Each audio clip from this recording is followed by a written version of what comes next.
Hey everybody, welcome to today's edition of our Dynasty Spotlight Series. My name is Jonathan. I'm one of the commissioners here at Masters Fantasy Leagues, joined by two of our draft coordinators and two guys I always go to with text when I need a little bit of help, especially with some of these college prospects. I'll be honest, this is a guy I don't know a ton about, treylance, quarterback. That's who we're going to be diving into today. One thing I did write down that just stuck out to me on paper, 28 touchdowns, 0 interceptions. A year ago. Also rushed for 1,100 yards, 14 touchdowns. Sounds like the perfect quarterback to have today in fantasy's landscape. So let's jump right into it, man. How good is Treylance? And who would you compare him to? Current, past players? I really like Trey Lance, and there's, I think, a lot to be excited about. I mean, some of those stats kind of show you what he's capable of. I mean, the rushing upside is one. I mean, he's very good with his feet. You know, he's got good speed too. Dynamic runner, really. And that's obviously something we've seen become a lot more of a priority in fantasy football in the last few years. But with that, though, Trey Lance, you know, he has a really good arm, a little bit of a gunslinger mentality, but not as many interceptions as you'd expect. I mean, you can ask the question, is that part of the competition he's playing in North Dakota State? I don't know. But I mean, his accuracy is here and there, but I think it's still pretty good. And you see, he hasn't really turned the ball over, which is a huge positive. I mean, he's really exciting, and I think the right landing spot could make him an absolute superstar in this league. But I'd like to hear what Al has to say about him, too. Me too. Yes, I mean, definitely an intriguing prospect. I mean, barely played no college football this year, only had one game because of COVID and being at North Dakota State, they, had their year opted out essentially. But yeah, last year, I mean, JK hit us with a stat, 28 passing touchdowns, 0 interceptions, phenomenal season. I think he's a really exciting prospect. He's got a lot of arm talent. He makes throws like a Patrick Mahomes. I mean, obviously, it's not fair to put him in that conversation. But then the rushing talent is 100% legit too. He's got the size. He can, run, take some hits, break tackles, all the above. Just a very unique prospect. We've seen a lot of these size dual threat quarterbacks like a Carson Wentz out of the same school, like a Josh Allen, like Mahomes. A little bit. Mahomes doesn't run much because he doesn't need to. So it's been an interesting group of quarterbacks we've seen over the past 5 years. I think he's going to be another super exciting name to watch. And talking about like landing spots, I've got kind of a hot take, if you will. Number 2 overall to the New York Jets. I think there's a chance he could surpass Justin Fields. I'm not ready to say he's better than Justin Fields, but I feel like when these NFL pro days for quarterbacks happen, their draft stock can just shoot up the wall. I remember it was probably like a freshman year of college or something. Oh, yeah. I was talking about Carson Wentz when most people had him as like a 3rd round pick, and I was saying I think he's gonna squeak his way into the top 10. Next thing you know, he's the number 2 pick of the draft. I feel better about Trey Lance than I did Carson Wentz. And I think most people who watched him in college would feel the same way. I know Carson Wentz's year has just kind of been super unfortunate, and now our opinion of him has changed. But Carson Wentz was a legitimate MVP candidate, a few years ago. Looked like a superstar quarterback, had the attention of the league. I have no reason to think Trey Lance is any worse than him. I think he's even better. So call me crazy, but I think the Jets could take him over Fields at number 2. Wow, that would be shocking. Yeah.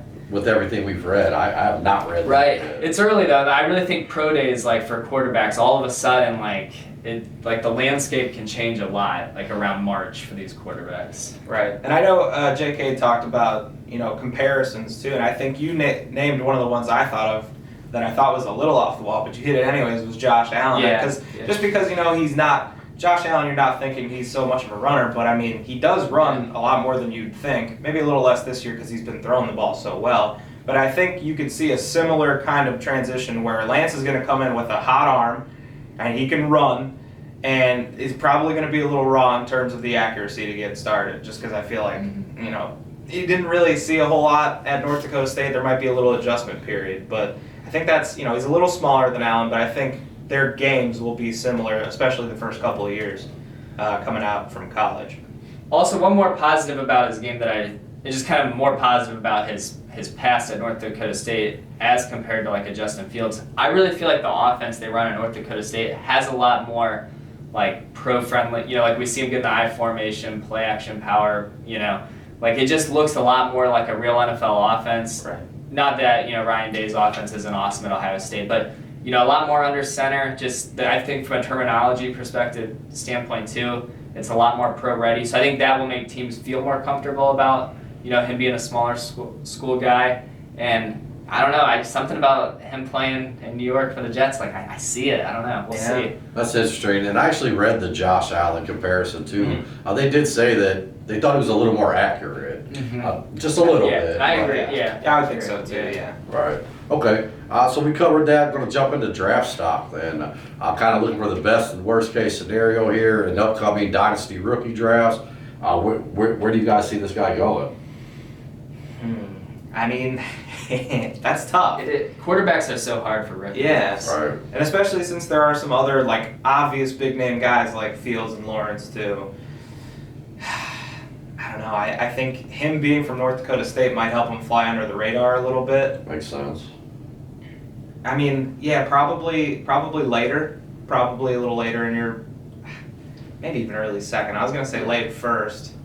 I was wondering, does this guy have a shot to be like a Justin Herbert and even slide to the third round? Yeah, right. And actually, Herbert's a decent pro player comp too. Right. So, yeah, honestly. But I mean, yeah, I guess he could fall a little further just because of that too. I guess I'm thinking more where I would take him. Right. Yeah. But yeah, I could easily see him falling out further than that, especially because we don't know where he's going to end up. Right. It seems like. I guess that makes There's a lot sense. of Like guys. if he did go second to the New York Jets, probably then, bump yeah. him up to the early Right. second. But even then, I mean, I know this quarterback class is different, but like Carson Wentz, he was the number 2 overall pick, and he was going second round. Tua was going second round. So I feel like it's not uncommon for these first round quarterbacks to slip to the second round in Masters rookie draft. So. Yeah, because even Burrow last year. Right, yeah, Burrow's going late first, early second. Yeah, realistically, it'll probably be like mid-late second. That's probably where he'll end up. Yeah, I guess I kind of was thinking about that from my perspective. Yeah. But I'd take him top of the second most likely, unless he runs into a really bad situation. Yeah, and it sounds, I mean, with him being a dual threat like he is, I mean, he's a guy I'm going to have my eye on in upcoming drafts. Right. He's a guy that slides late into the second round, even to the third round. He's a guy I want on my team then. Kind of even like a Lamar Jackson, guys that just slid. And, I mean, and you see where they're at now. Yeah, so. it's worth taking that chance. For Yeah, sure. absolutely. So outlook, Dynasty football outlook, and looking at your guys' crystal ball, 3 to 5 years, you think we'll still be talking about this guy?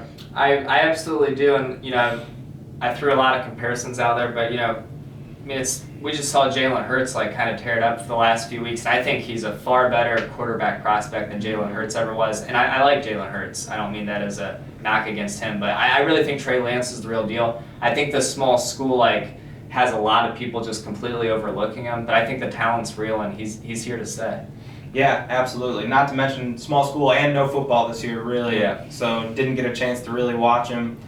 The common fan probably won't see a whole lot and be a little more hesitant. But I think of all the people we've done so far, he's got the best chance to not be relevant in 3 to 5 years, just because I think he is a little more of a wild card. Yeah. But I feel confident that he will be a pretty good quarterback for fantasy purposes 3 to 5 years from now. Still. Yeah. All right. Yeah. Then the last question, you kind of answered it for me. And I was actually thinking Jalen Hurts. A guy that you would trade for him right now without even knowing where he's going. So we'll just use Jalen Hurts. Would you pull the trigger on that trade? Absolutely, I would. And honestly, I think we talked about this one of the other quarterback shows. A lot of the older quarterbacks, like your Matt Ryans, the Kirk Cousins, that the older group of quarterbacks who's not that top tier, I would trade most of them, I think, for a treylance. Yeah, I would agree with that. I for whatever reason, Teddy Bridgewater came to mind, a guy like that who, had a good season when he was healthy.